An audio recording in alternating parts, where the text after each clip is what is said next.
Assalamu alaikum. My name is Sayyid Asham bin Khalid, and the assignment given to us is to calculate the activity of catalase enzyme in the blood sample of the rabbits. So let's start with enzymes. Enzymes are generally proteinous in nature. They are discovered in yeast by Sir Friedrich Wilhelm Kohn, and they are capable of catalyzing a specific chemical reaction in the living organism to yield a specific product without being used. Hence, they are known as the biological catalyst. So now we will discuss the mode of action. The mode of action is briefly described in the induced fit model and the Kellogg theory. We will not discuss it here. We will keep it simple and go through the general phenomena. So the enzyme act on the compounds on molecule which is known as substrate. The region or portion of an enzyme where substrate molecule binds and undergoes a chemical reaction to form a product is called active site of enzymes. Now let's discuss the characteristics of enzymes. Most of the enzymes are proteinous in nature. For example, amylase and pepsin, or some may contain a non-protein part which is called as the prosthetic group. The enzyme react with both in acidic and in alkaline substances due to the presence of protein as their major part. Enzymes which acts within the same cell are called intracellular enzymes or endoenzymes, and the enzymes which act outside the cell are called the exoenzymes. Enzyme activity can be accelerated by certain ions or salts called the activators, for example magnesium, chlorine, nickel, and the zinc. And zinc is also an activator for the enzyme carbonic anhydrase. Enzyme activity can be inhibited by certain factors called inhibitors, for example substrate concentration, enzyme concentration, and pH. Now let's discuss the effect of pH on the enzyme activity.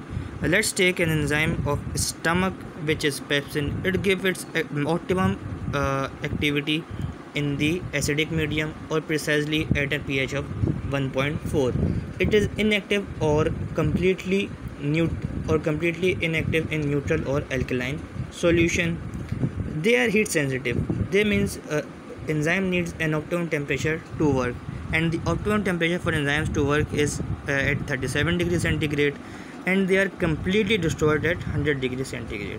Whereas at minimum, that is 0 degrees centigrade, activity of enzyme is reduced to minimum, but enzymes are not destroyed. And now let's discuss our main topic, which is catalase enzyme. Catalase is a common enzyme which can be found in all organisms.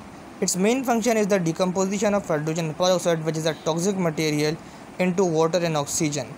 It is present in all major sites of hydrogen peroxide production like peroxisome, cytosol, mitochondria. It also plays a role in protection of the cell. Now let's discuss the structure of catalase enzyme. It is a tetramer of 4 polypeptide chain.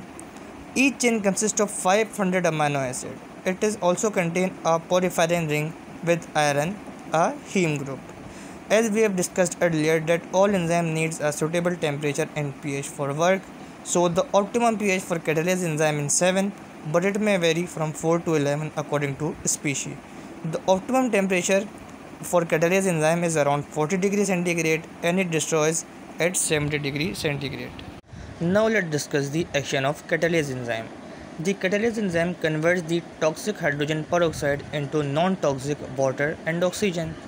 As we are very familiar with the properties of water and oxygen, so here we will discuss some basic points about hydrogen peroxide. Hydrogen peroxide is the simplest peroxide compound with oxygen-oxygen single bond. It can be used for pulp and paper bleaching. It is used for sterilization, hair bleaching, and removal of blood stains. This is it for the hydrogen peroxide. Now let's have a look at some importance of catalase enzyme. It is a natural antioxidant. So what is antioxidant? There are two types of antioxidant. Ones are natural and other are artificial. Antioxidant is a substance that protects cells from the damage caused by free radicals. The catalase enzyme is also used in industry in decomposition of hydrogen peroxide and wrapping food to prevent oxidation. It is used in testing of bacteria. It is also used in the textile industry for removal of hydrogen peroxide from fabrics to make it peroxide free. It is also used in food industries for removing hydrogen peroxide from milk before production of cheese. It is also used with other enzymes to preserve food materials. One of its minor use is in contact lens cleaning solutions. It is also used in pharmaceutical industry for biotransformation reactions. This is it from my side. Thank you.